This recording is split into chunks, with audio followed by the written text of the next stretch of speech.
प्रतिपक्ष के नेता जो हैं वो कोई यात्रा पर निकल गए। जो भ्रष्टाचार और जो पाप पूर्ववर्ती सरकार में इनके दल के लोगों ने जो किया है, तो इनको माफी यात्रा पर निकलना चाहिए कि हम लोगों ने जो गलती किया है उसको बिहार की जनता माफ कर दे। नमस्कार, आप देखना शुरू कर चुके हैं लाइव सिटीज को। मेरा अभिषेक है। तेजस्वी यादव बिहार की यात्रा पर निकलने वाले हैं। 10 सितंबर से तेजस्वी यादव की यात्रा शुरू होगी समस्तीपुर से। ऐसे में इसको लेकर सियासत भी तेज हो गई है। बीजेपी के प्रदेश अध्यक्ष दिलीप जायसवाल ने साफ साफ कहा तेजस्वी यादव को माफी मांगने की यात्रा निकालनी चाहिए, माफी यात्रा निकालनी चाहिए। उनकी सरकार में जब उनकी सरकार थी, उनके दल की सरकार थी, यानी कि जब लालू प्रसाद यादव और रबड़ी देवी की सरकार थी, तब के कार्यकाल में जो भ्रष्टाचार हुआ है और जो लूट खसौट हुई है, जो घोटालेबाजी हुई है, उसको लेकर माफी मांगने की यात्रा निकालनी चाहिए। कई सारी बातों को कह रहे हैं। कांग्रेस पर भी जमकर भड़के हैं। क्या कुछ कह रहे हैं बीजेपी के प्रदेश अध्यक्ष दिलीप जायसवाल, पहले आप वो सुनिए। प्रतिपक्ष के नेता जो हैं वो कोई यात्रा पर निकल रहे, विदेश यात्रा से लौटे हैं, राहुल गांधी के संस्कार पर चल रहे हैं और विदेशी यात्रा पूरा करके अब उनको बिहार की यात्रा का ख्याल आया है। पहले तो पिछले महीने यात्रा पर निकलने वाले थे। इनको निकलना चाहिए यात्रा पर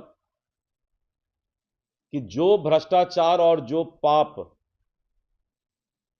पूर्ववर्ती सरकार में इनके दल के लोगों ने जो किया है, तो ये यात्रा के बदले उनको जनता से माफी मांगने का यात्रा निकालना चाहिए कि जिस तरह का घोटाला, जिस तरह का भ्रष्टाचार, जिस तरह का अपराध इनके दल के लोगों ने किया है, तो इनको माफी यात्रा पर निकलना चाहिए कि हम लोगों ने जो गलती किया है उसको बिहार की जनता माफ कर दे।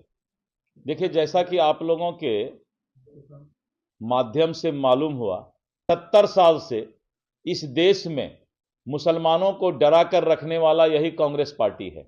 भाजपा आ जाएगा, भाजपा आ जाएगा। लेकिन आपने देखा कि माननीय नरेंद्र मोदी जी की जब प्रधानमंत्री बने और सरकार बनी, तो इस देश में अकलियत महफूज रहे और हर वक्त जो है उन्होंने कहा सबका साथ, सबका विकास, सबका प्रयास। ये काम कांग्रेस और इंडी गठबंधन के दल करते हैं। 75 साल से उन्होंने मुसलमानों के लिए, अकलियत के लिए क्या किया, कांग्रेस हमको ये बता दे। और अगर वो 75 साल अकलियत और मुस्लिम भाइयों के लिए सोचता तो आज हमारे अकलियत भाइयों की ये हालात नहीं होती। इसलिए जवाब देना चाहिए। राहुल गांधी को तो छोड़िए, वो तो अभी नया आया है, लेकिन उनके पूर्वजों को भी जहां है वहां पर जवाब देना चाहिए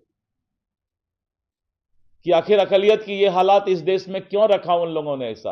ये तो नरेंद्र मोदी जी आए, जब हम अनाज देते हैं तो सबको बराबर देते हैं, जब हम स्वास्थ्य की सुविधा देते हैं तो सभी को बराबर कर देते हैं। यानी नरेंद्र मोदी जी सबका साथ, सबका विकास चाहते हैं।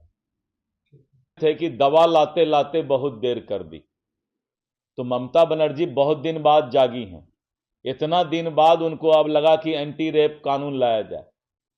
और जब जिस डॉक्टर को हम देवता मानते हैं समाज में, और जिस तरह महिला के साथ रेप हुआ, घटना घटी, विभत्स घटना घटी, तो अपराधियों को बचाने का प्रयास ममता बनर्जी की सरकार ने किया।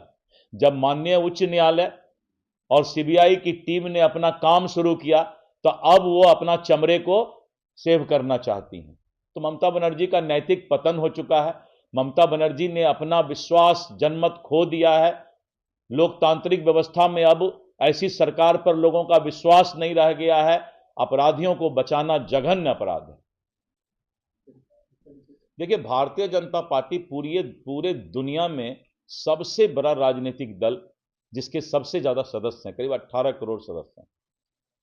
शायद इतना जितना हमारा सदस्य है उतना बहुत सारे देश की आबादी भी नहीं है। राष्ट्रवादी विचारधारा के कार्यकर्ताओं की फौज है भारतीय जनता पार्टी। और इस देश में दो ही विचारधारा है, एक है राष्ट्रवाद की विचारधारा और एक ऐसे लोग हैं जो देशद्रोहियों से, देश विरोधी ताकतों से मिलकर राजनीतिक दुकानदारी चलाना चाहते हैं। इस देश की चिंता जब भी कोई एक राजनीतिक दल करता है, भारत माता की जय की बात करता है, तो वो भारतीय जनता पार्टी ही करता है। इसलिए यह सदस्यता अभियान हमारा महापर्व है। कार्यकर्ताओं के ताकत है, हमारी कार्यकर्ता ही हमारी पूंजी है, और हम सदस्यता अभियान को महापर्व के रूप में मना रहे हैं। और आज शाम में 5 बजे राष्ट्रीय अध्यक्ष श्री जेपी नड्डा जी, भारत के प्रधानमंत्री और भारतीय जनता पार्टी के वरिष्ठ नेता श्री नरेंद्र मोदी जी को पहला सदस्य बनाकर सदस्यता अभियान की शुरुआत करेंगे। और उसके बाद पूरे देश और दुनिया में जो भारतवासी बाहर भी रहते हैं, सभी लोग मिस्ड कॉल के माध्यम से 8800002024 पर मिस्ड कॉल करेंगे और भाजपा का सदस्य बनेंगे। तो आपने सुना कि बीजेपी के प्रदेश अध्यक्ष दिलीप जायसवाल ने क्या कुछ कहा है। खूब गुस्से में हैं, साफ साफ कह रहे हैं तेजस्वी यादव को माफी मांगने की यात्रा निकालनी चाहिए और बिहार की जनता से माफी मांगने की यात्रा निकालनी चाहिए और माफी मांगनी चाहिए। वह लाइव वीडियोस के साथ हमारे YouTube चैनल को सब्सक्राइब करिए, फेसबुक पे लाइक करिए।